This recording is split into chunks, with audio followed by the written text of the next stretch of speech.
하나님의 말씀은 마태복음입니다. 16장 13절에서 19절. 마태복음 16장 13절에서 19절까지 교독하겠습니다. 예수께서 빌립보 가이사랴 지방에 이르러 제자들에게 물어 이르시되 사람들이 인자를 누구라 하느냐. 이르되 더러는 세례 요한, 더러는 엘리야, 어떤 이는 예레미야나 선지자 중에 하나라 하나이다. 이르시되 너희는 나를 누구라 하느냐. 시몬 베드로가 대답하여 이르되 주는 그리스도시요 살아계신 하나님의 아들이시니이다. 예수께서 대답하여 이르시되 바요나 시몬아 내가 복이 있도다. 이를 내게 알게 하니는 혈육이 아니요 하늘에 계신 내 아버지시니라. 또 내가 내게 이르노니 너는 베드로라. 내가 이 반석 위에 내 교회를 세우리니 음부의 권세가 이기지 못하리라. 내가 천국 열쇠를 내게 주리니 내가 땅에서 무엇이든지 매면 하늘에서도 매일 것이요 내가 땅에서 무엇이든지 풀면 하늘에서도 풀리리라 하시고. 아멘. 오늘 마태복음에서 예수님께서 하신 말씀에 의지해서 교회에 관해서 여러분에게 말씀을 전하고자 합니다. 교회가 무엇인가, 교회는 어떻게 생겨났는가, 올바른 이해가 있어야 우리 살렘교회도 하나님 앞에서 반듯하게 세워질 수 있겠다. 이스라엘 땅에는 물이 아주 부족하죠. 지금 이렇게 조금 비가 오지만 이스라엘은 이런 비만 와도 너무 감사한 것입니다. 사실은요, 솔직히 말하면 이스라엘은요, 거의 사막이에요. 제가 이스라엘 갔을 때 가장 충격받은 것 중에 하나가 뭐냐면, 버스가 지나가는 길에 가로수가 서 있는데, 가로수 한 그루 한 그루마다 호수가 거기까지 와 있어요. 호수가. 시간 되면 하루에 두세 번씩 물이 쪽쪽 나옵니다. 비가 안 오기 때문에 세상에 그거를 나무 한 그루 한 그루마다 수도를 연결해가지고 자동으로 물이 나와서 가로수가 안 죽게 만드는 거예요. 이건 정말 우리는 상상할 수 없죠. 한국이나 이런 비가 많이 오잖아요. 물이 절대적으로 부족해요. 강우량이 너무 적기 때문에. 근데 바로 옆이 지중해예요. 물이 넘치죠? 그렇지만 바닷물을 마실 수가 없잖아요. 이스라엘의 유일한 물의 근원은 바로 그 유명한 요단강물입니다. 그거 먹고 사는 거예요. 요단강물. 그러니까 요단강물이야말로 생명이고요. 젖줄이에요. 그거 없으면 죽는 거예요. 죽는 거예요. 그런데 그러면 그 요단강물은 어디서 왔느냐는 거예요. 그게 그렇게 귀한 물이고 생수가 되는데 어디서 왔느냐. 이스라엘이 이렇게 좀 길쭉하게 생긴 나라인데요. 맨 이스라엘 북쪽 끝에 올라가면 산이 하나 있는데 유명한 헬몬산입니다. 헬몬산이 대단히 높은 산이에요. 근데 헬몬산 위에 눈이 있어요. 눈이 있어요. 사람들은 그걸 만년설이라고 생각하는데 만년설은 아니에요. 여름엔 또 없어지고 좀 날씨가 추워지면 눈이 있지만 항상 있는 줄 알았는데 항상 있는 건 아니에요. 그게 녹을 때도 있어요. 그런데 그 헬몬산 꼭대기 있는 눈이 이렇게 보여요. 3월달에 가면 눈이 쌓인 게 보였어요. 근데 그게 이제 다 내려가지고 녹아가지고 산 속으로 들어가가지고 산 그 깊이 땅 속으로 들어가서 산 아랫자락, 맨 아랫자락에 보면 돌 틈이 있는데 그 돌 틈에서요 물이 콸콸콸 쏟아져 나와요. 1년 내내 사시사철 24시간 내내 쏟아져 나와. 그러니까 바로 요단강물은 어디서 시작되냐면 헬몬산에 눈이 녹아서 들어가서 지하로 가가지고 그 돌틈에서 콸콸콸 쏟아져 나오는 그게 요단강의 발원지인 거예요. 발원지인 거예요. 근데 그 돌틈에 여러분 참 신기해요. 물이 확 쏟아져 나와요. 너무 신기해요.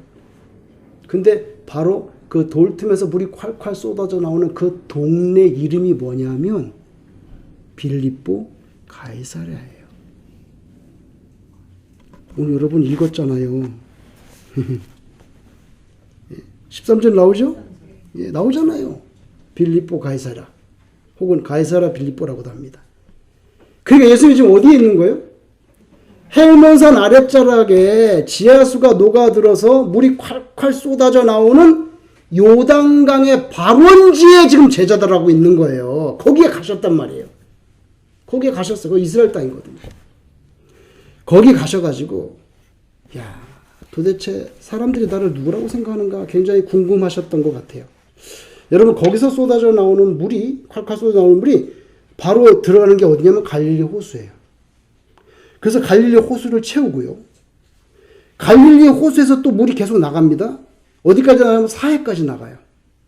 그래서 갈릴리 호수에서 사해까지 이어지는 그게 요단강이에요. 그게 요단강이에요. 그러니까 가이사라 빌립보 가이사라가 얼마나 의미 깊은 곳입니까? 그 물 없으면 이스라엘 사람 다 죽는데 생명과 젖줄의 발원지 거기에서 예수님이 세상 사람들을 나를 누구라고 하지? 그랬더니 제자들이 세례 요한이라고도 하고요. 어떤 사람은 엘리야나 뭐 예레미야 같은 그런 선지자 중에 한 사람이라고도 그렇게 말을 하는데요. 그랬더니 15절에서 너희는 나를 누구라 하느냐. 요거는 앞에 대답이 마음에 안 들기 때문입니다. 앞에 야, 세상 사람들이 날 누구라 그래? 뭐 어떻게 생각하고 있어? 세상 사람들이. 뭐 세례 요한이 뭐 부활했다고도 생각하는 것 같고요. 아니면 뭐 그냥 엘리야나 뭐 예레미야 같은 선지자 중에 한 분이라고 생각. 그 대답 못마땅하신 거예요. 정답이 아니거든요. 그래? 너희는 나를 누구라고 생각하는데?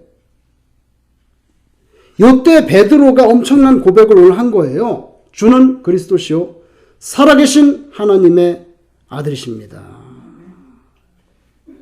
정답. 정확한 신앙 고백이죠. 이스라엘의 거의 유일한 생명의 물줄기의 발원지 가이사라 빌립보.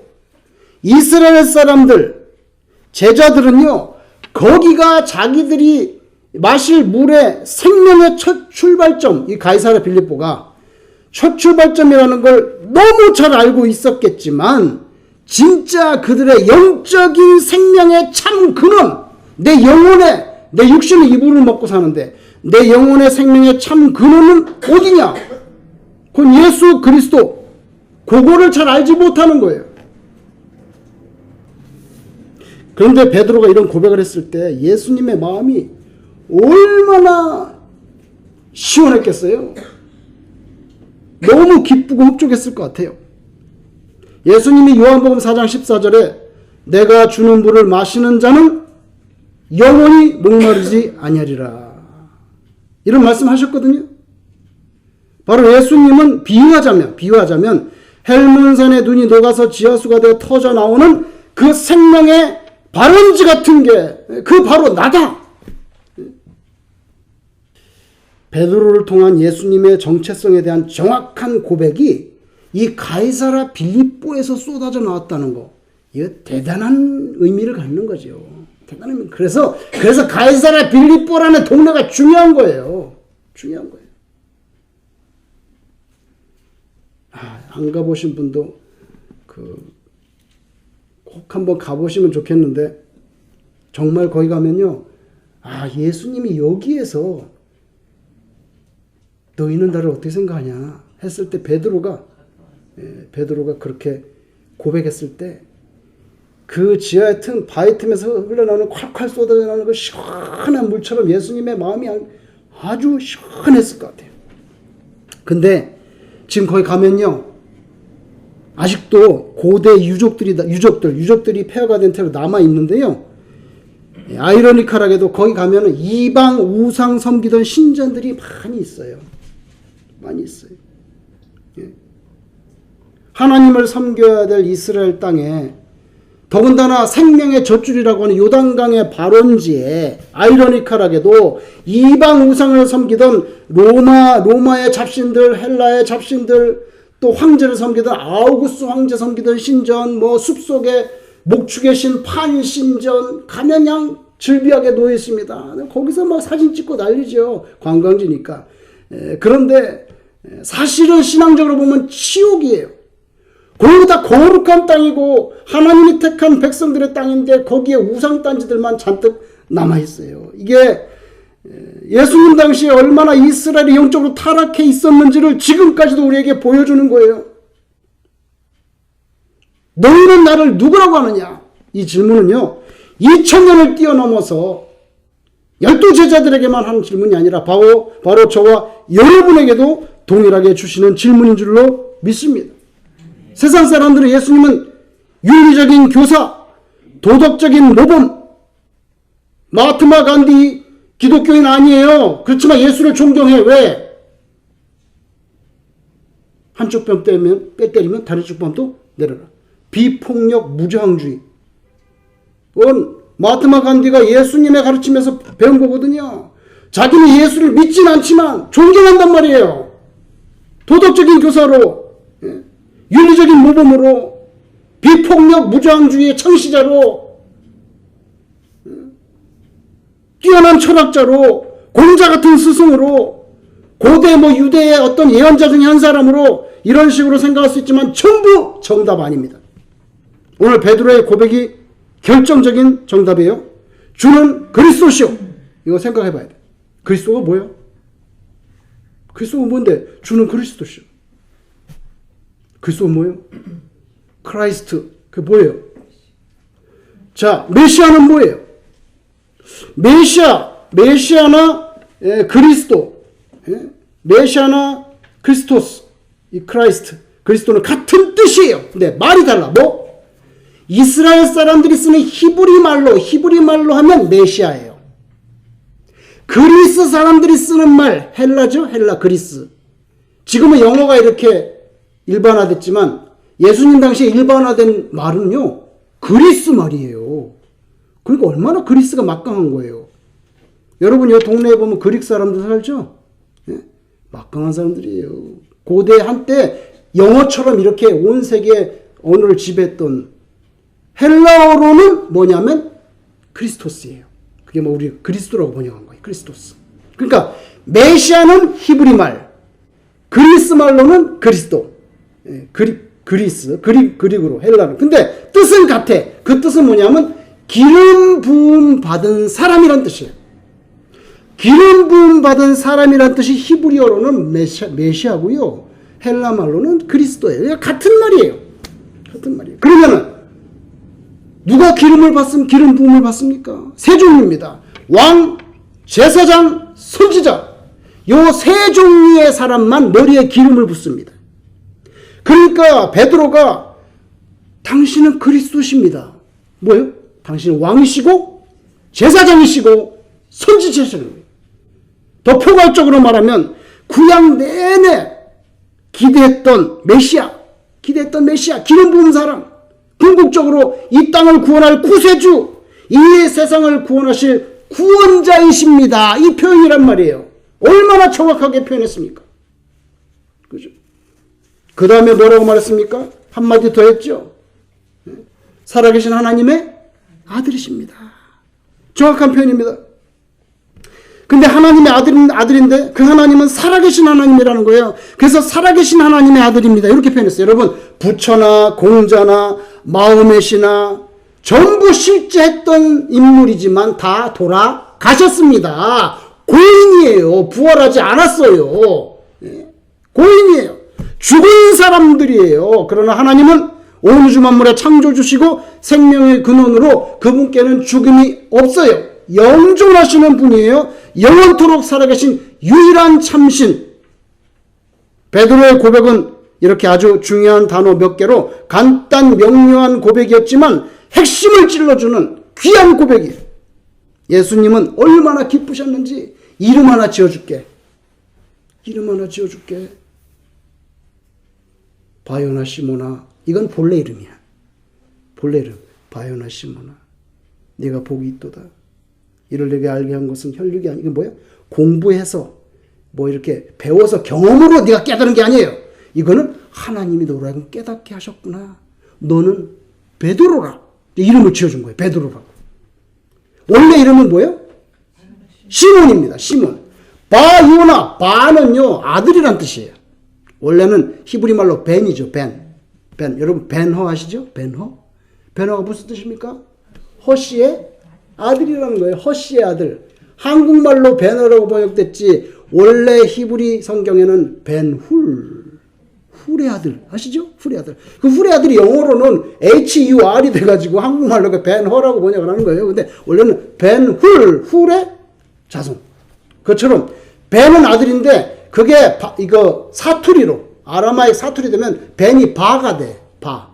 그래가지고 바 요나는 원래는 벤 요나인데 바 요나는 뭐예요?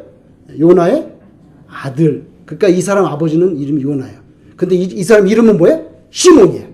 원래 자연 출생의 이름은 시몬인데 너 베드로라 그래. 너 베드로 내 이름 하나 새로 준다.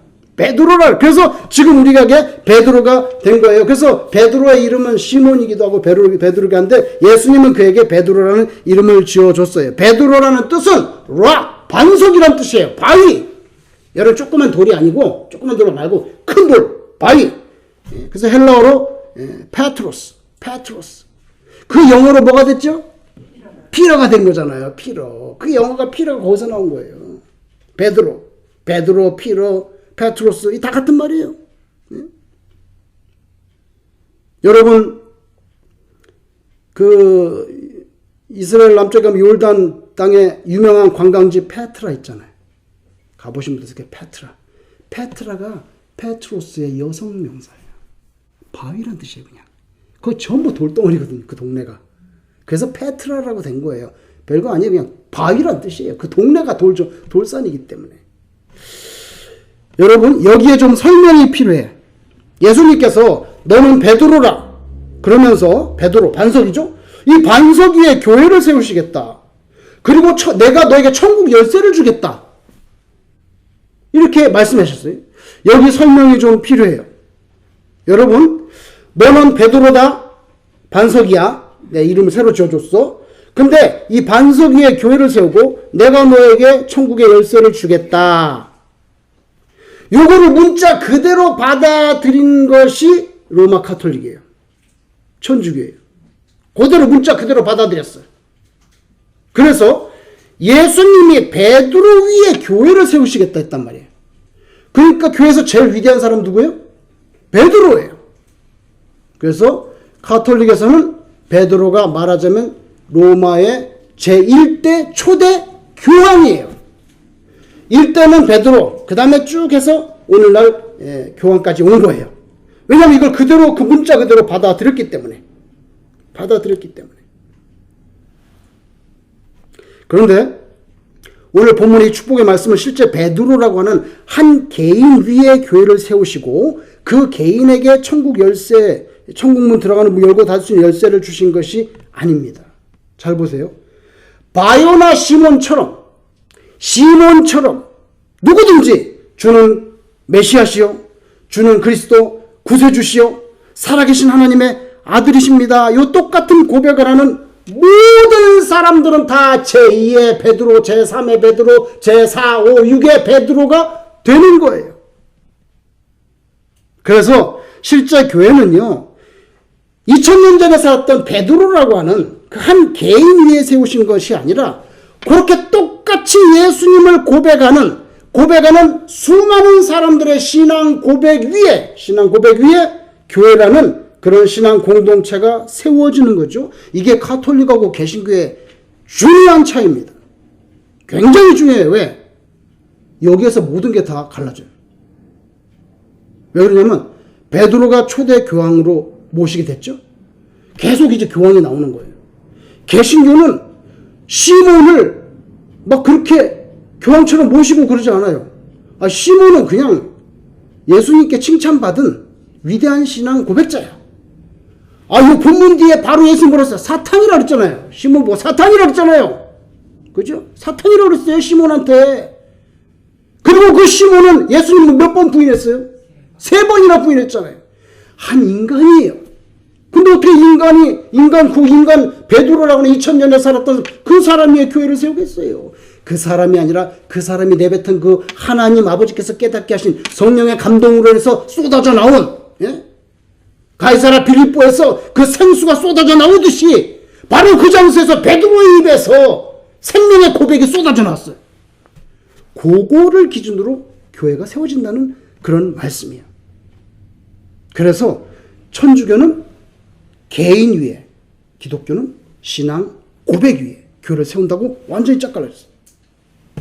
개신교는 베드로를 통해서 고백된 믿음 위에 교회를 세운다. 그래서 개신교에서는요, 정치적인 개념, 교회도 여러분 조직이기 때문에 정치가 있습니다. 이게 정치는 파워를 말하는 거예요. 아시겠어요? 파워 스트로글이 있다고요. 그래서 정치적인 개념의 그런 피라미드, 이렇게 막 이렇게 정점으로 해서 올라가는 꼭대기, 피라미드식의 정점, 그런 교황 같은 그 정점에 교황이 계시잖아요. 그죠? 교황 같은 개념이 개신교에 존재하지 않아요. 존재하지 않아요. 천주교에서는요, 아무도 거역할 수 없는, 절대로 뭐예요? 천주교는 절대 복종이에요. 절대 순결. 신부 결혼 안 하잖아요. 절대 순결. 절대 복종. 이거 중요한 개념입니다. 아무도 거역할 수 없고 절대로 어게인스트 할 수 없는 그런 이런 정치 체계, 위계 질서가 있어요. 그게 뭐예요? 교황, 추기경, 그 밑에 주교가 있습니다. 그 밑에 주교, 비숍 밑에 본당 신부 사제가 있어요. 이건 하이어라키예요. 절대 아래급에서 위에다가 뭐 이렇게 했다가는 뭐예요? 뭐죠? 그거 파면. 교황이 죽으라 그러면 죽어야 되는 것입니다. 그리고 실제로 죽습니다. 중세 시대 때 프란시스칸, 도미니칸 이런 그 오더들, 그 수도원의 수도사들은요, 교황의 명령에 따라서 움직이는 교황의 개들이라고 그랬어요. 절대 충성한단 말이에요. 여러분 신부님들, 우리는 목사 안수식 받을 때 여기다가 손 얹고 노예에서 하시죠? 신부님도 어떻게 합니까? 보셨어요? 어떻게 합니까? 땅바닥에 십자가로 딱 벌려갖고 그대로 코 땅에 박고 뭡니까? 교황 앞에 죽는다는 거예요. 무서운 것입니다. 교황께서 비행기 타고 내리면 어디에다가 키스합니까? 예? 어디에다 키스합니까? 교황의 발에다 합니다. 이게 베드로 너 위에 교회를 세운다는 걸 문자적으로 받아들였기 때문이에요. 여러분, 아무리 나이가 어린 한 30살 정도밖에 안 된 신부님이라도요, 교구민들이 그 신부님을 부를 때 영어로 뭐라 말합니까? 예? 뭐라 말합니까? 영어로? Father입니다. 우리는 pastor지요. Reverend, pastor. 영어로 뭡니까? Father입니다. Father. 머리가 허연 90세 할아버지가 30살 된 신부님한테 Father라고 부릅니다. 뭡니까? 영적인 아버지인 것입니다. 가톨릭의 권위는 여기에서 시작됩니다. 그 권위가 어디서 시작됩니까? 오늘 본문에서 나오는 것입니다. 본문에 나오는 것입니다. 그러나 개신교는 그렇게 생각하지 않아요. 누구든지 베드로처럼 그렇게 주님께 대해서 신앙 고백하면 그 믿음이 바로 천국에 들어가는 열쇠가 되고요. 그 믿음 위에 교회를 세운다고 그렇게 우리가 해석을 합니다. 여러분, 이거는요, 베드로의 편지를 참고하면 더 선명해집니다. 오늘 본문에 주님이 시몬에게 베드로, 너는 베드로 반석이다, 그런 이름을 지어주셨는데, 그리고 그 반석 위에 교회를 세우신다고 했는데, 정작 베드로는 자기가 뭐라고 말했냔 말이에요. 베드로는요. 그가 쓴 편지, 베드로전서 2장 4절 6절 이렇게 되어 있습니다. 이거 베드로가 쓰신 편지예요. 이렇게 되어 있습니다. 사람에게는 버림바 되었으나, 사람이 예수님 죽였잖아요. 무시하고. 사람들에게는 버림받았으나 하나님께서는 택하심을 입은 보배로운 산돌, 리빙스톤, 보배로운 프레셔스한 살아있는 돌, 이렇게 말합니다. 이게 베드로의 편지에 지금 보배로운 리빙스톤, 보배로운 살아있는 산돌, 보배로운 산돌이신 예수께 나아가. 반석이 누굽니까? 예수님입니다. 이 사람은 예수님을 지금 리빙스톤이라고 말하잖아요. 보세요.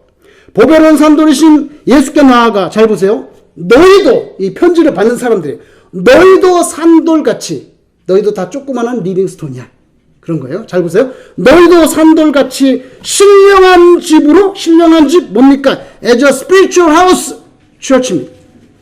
As a spiritual house, 원문 그대로 church. 신령한 집으로 세워지고, 여기 보세요. 여기 보세요.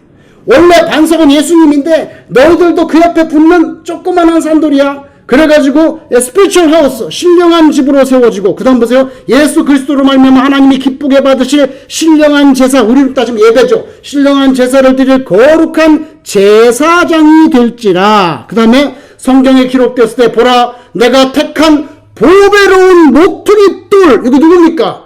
예수님입니다. 집을 지을 때 가장 중요한 모퉁이 돌, 보배로운 모퉁이 돌, 이거 예수님이죠. 보세요. 보배로운 모퉁이 돌을 시온에 두노니. 예수님 예루살렘에서 돌아가셨죠.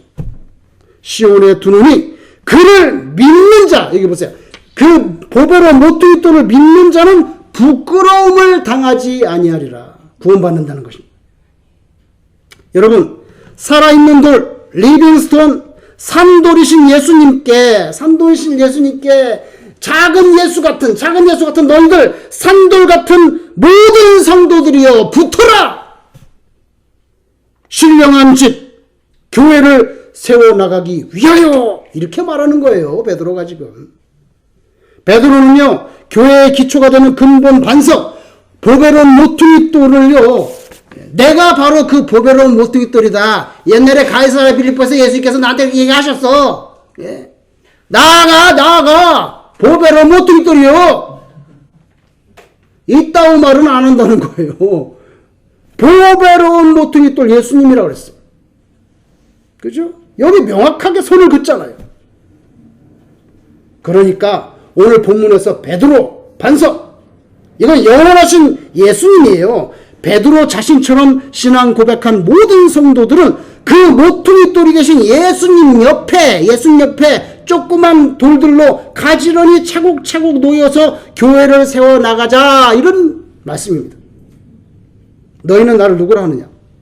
주님의 이 질문은요, 시대와 상황을 초월해서 인류 역사가 마치는 그날까지 이 땅에 태어나는 모든 인격체에게 주어지는 생명의 질문입니다. 여기에 어떻게 대답하느냐에 따라서 천당과 지옥이 갈라지는 거예요. 어쩔 수 없어요. 어떤 사람이라도 주는 그리스도시요, 메시아요, 구세주십니다, 살아계신 하나님의 아들이십니다 라고 고백하면 그 사람은 각자, 잘 보세요, 각자 예수님을 구세주로 믿는 그 믿음의 열쇠를 갖게 되는 거죠. 우리 천당에 어떻게 들어갑니까? 뭐 때문에 들어가죠? 믿음 때문에 들어가잖아요. 믿음 없으면 못 가요. 비유하자면 천당 문을 여는 키는 뭡니까? 예수님인데 우리의 믿음이 그 키죠. 그럼 어떻게 뭐 베드로 혼자 갖고 있습니까? 그걸? 베드로 혼자 갖고 있냐고요? 가톨릭에서는 혼자 가지고 있어요. 혼자 가지고 있어요. 그렇게 돼 있어요. 그래서 여러분, 예를 들어 볼게요. 예를 들면은 그 가톨릭에서는요, 이 열쇠가 말하자면 사제 신부에게 있어요. 그래서 죄의 고백을 어디 가서 해야 돼? 어디 가서 해야 돼? 신부님한테 가서 해야지. 어디다 가서 해, 고백을. 신부님한테 가서. 이거 뭐예요? 고해 성사. 죄를 용서하는 면제권이요. 면제권. 누가 죄를 용서하냐 말이에요. 죄를 용서하는 면제권은 누구에게 있어요? 신부님에게 있어요. 신부님에게 있어요. 가톨릭에 그렇게 돼 있단 말이에요. 그게 다 오늘 본문에서 나오는 거예요. 그 권위가. 문자적으로 받아들였기 때문에. 개신교는 그렇지 않습니다. 누가 목사에게 가서 고해성사를 합니까? 그럼 어떻게 합니까, 우리는? 각자 자신이 곧바로 하나님 앞에 예수 이름으로 회개하죠. 예? 곧바로 각자가 다 하나님 앞에 각자가 다 바로 죄를 고백합니다. 그래서 여러분, 개신교를 태동시킨 게 역사적으로 종교개혁입니다. 1517년 10월 31일 마르틴 루터가 자기가 그 가르치던 그 성당, 비텐베르크 성당에 95개조 반박문을 쫙 써서 붙였어요. 면죄부 파는 거, 잘못된 거. 그 개신교를 태동케 한 종교개혁의 핵심 중에 하나가 뭐예요? 만인 제사장론이에요. 전부 제사장이라는 거예요. 주는 그리스도서 살아계신 하나님의 아들이라고 고백하는 사람, 너희가 다 제사장이야. 그래서 예수님을 구세주로 고백하는 어떤 사람도 별도로 중간에 사제라고 하는 계급을 거쳐가지고, 사제라는 계급을 거쳐서 하나님께로 나아가는 것이 아닙니다. 그건 구약시대예요. 구약시대는 제사장한테 가야 돼. 그래야지 양을 잡을 수 있어요. 근데 예수님이 오신다면 아니야. 왜? 예수님이 대제사장이기 때문에. 대제사장. 우리 예수 이름으로 나가는 거예요. 예수 이름으로. 그래서 중간에 별도의 사제 계급 인정하지 않아요. 그럼 목사님 뭡니까? 목사는 계급이 아니죠. 이건 역할이에요. 역할. 신학교 나와가지고 말씀을 좀 더 아니까 역할이란 말이에요. 이게 계급이 아니에요. 그래서 교회에서 목사가 제일 높고 그 다음 높은 사람은 장로님이고, 이거 다 뻥입니다. 이거 아니에요. 그러면 목사하고 장로가 우습게 보이냐? 그건 아니지. 왜냐하면 다 목사님은 목사님 역할이 있어요. 장로님 장로님 역할이 있어요. 권사님은 권사님 역할이 있어요. 권사님 역할이 뭔지 아세요? 기도와 돌봄입니다. 기도와 돌봄. 기도를 하나님께 간절하게 많이 하는 사람이 진짜 권사인 거예요. 많이 돌보는, 섬기는 마음으로 돌보는 사람이 그 역할이에요. 역할. 물론 목사님도 그런 거 하지만 목사님은 딜리버리 하는 사람이란 말이에요. 이거. 예? 이거 말 딜리버리 하는 사람이라 하나님 말씀. 조금 다르단 말이에요. 여러분 앞에서 언급한 거 베드로전서 2장 5절 자 다시 읽어보겠습니다. 잘 들어보세요. 베드로가 이렇게 편지했어요. 너희도, 자 너희는 이 편지를 받는 사람입니다. 너희도 산돌같이 신령한 집으로 세워지고 예수 그리스도로 말미암아, 잘 보세요. 예수 그리스도, 다른 사람이 아니에요. 공자나 부처가 아니라 예수 그리스도로 말미암아 하나님이 기쁘게 받으실 신령한 제사, 우리 따지면 예배죠. 예배를 드릴 거룩한 제사장이 될지니라. 그러니까 뭐예요? 예수님은 모든 사람이 제사장이라는 거예요. 제사장이 된다고 말하잖아요. 여기 베드로가. 그렇죠? 그래서 여기에 반석, 모퉁이 돌이 되신 예수 그리스도 옆에 차곡차곡 쌓이는 돌이 되는 신자들은 각자 그렇게 연합해서 신령한 집 교회를 세워지고 예수님의 그 공로, 피 흘린 공로, 십자가 죽음, 그 대속의 공로로 말미암아 하나님이 기쁘게 받으실 신령한 제사, 예배죠. 신령한 제사를 드릴 거룩한 제사장이 될지니라. 이거 다 제사장이에요. 만인 제사장. 저와 여러분이 다 똑같아요. 제사장이에요. 근데 거기서 가장 으뜸인 대제사장이 있어요. 누구예요? 예수님이란 말이에요. 이렇게 되는 거예요. 가톨릭에서는 말하자면 교황이 대제사장이 지금 돼 있어요. 그 이하의 추기경, 주교, 신부님들, 이런 제사장들이에요. 개신교는 베드로의 말씀대로 각기 모두 제사장들이에요. 그리고 예수님만이 대제사장이에요. 오늘 말씀에서 보이는 것처럼 그래서 가장 중요한 것은 예수 그리스도에 대한 믿음입니다. 믿음. 교회는 이런 동일한 믿음을 고백하는 이들이 모인 신앙 공동체죠. 교회에서 가장 중요한 것은 믿음입니다. 그래서 예수님이 제일 기뻐하는 사람은 믿음이 있는 사람입니다. 그리고 목회자가 가장 좋아하는 사람도 믿음이 있는 사람입니다. 왜? 히브리서 11장 6절 믿음이 없이는 하나님을 기쁘시게 하지 못하나니, 이 나오잖아요. 못하나니. 오늘 우리 살렘교회 창립 기념 주일이에요. 교회는 어떤 곳인가? 영혼을 구원하는 하나님의 집이죠. 영혼을 구원하는 하나님 집. 오늘 본문 18절에 내가 이 반석 위에 내 교회를 세우리니. 여러분 이 세상에는요 수많은 조직과 건물과 기관들이 있습니다. 교육, 예술, 투자, 의료, 복지, 군사, 관공서, 해를 수 없이 많은 기관들이 있는데 그거는 전부 다 인간이 세우는 조직이에요. 인간이 세우는 조직이에요. 그러나 교회는 예수님이 직접 세우십니다. 예수님이 직접. 그래서 18절 맞잖아요. 18절에 내가 이 반석 위에 내 교회를 세운다고 했잖아요. 직접 세웠어요. 그리고 사도행전 2장에 보면 인류 역사 최초의 교회는요 오순절날 뭐가 내려왔죠? 성령님이 내려오셨잖아요. 성령님의 강림이 있었죠. 거기에서 최초의 교회, 예루살렘 교회가 세워지는 거예요. 아시겠어요? 그러니까 성령님의 임재가 없는 교회는 교회가 아니에요. 사실은 아니에요. 오늘 본문 19절에 마치 베드로에게 천국 열쇠를 주시는 것처럼 보이지만 이거는 비유적인 말씀일 뿐입니다. 그 열쇠는 오직 예수 그리스도께서 가지고 계신 것이에요. 그 예수님을 구주로 고백하고 모신 모든 신자들은요, 믿음이라고 하는 열쇠를 가지고 예수님 공로로 문 열고 천국에 들어가는 거죠. 천국에 들어가는 거예요. 실제 우리 앞에 천국 문을 열어주시는 분은 오직 예수님 뿐인 줄로 믿습니다.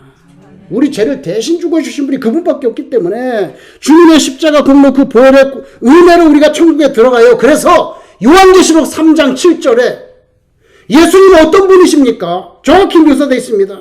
요한계시록 3장 7절에 거룩하고 진실하사 다윗의 열쇠를 가지신 이 곧 열면 닫을 사람이 없고 닫으면 열 사람이 없는 분은 바로 누굽니까? 예수님입니다. 예수님입니다.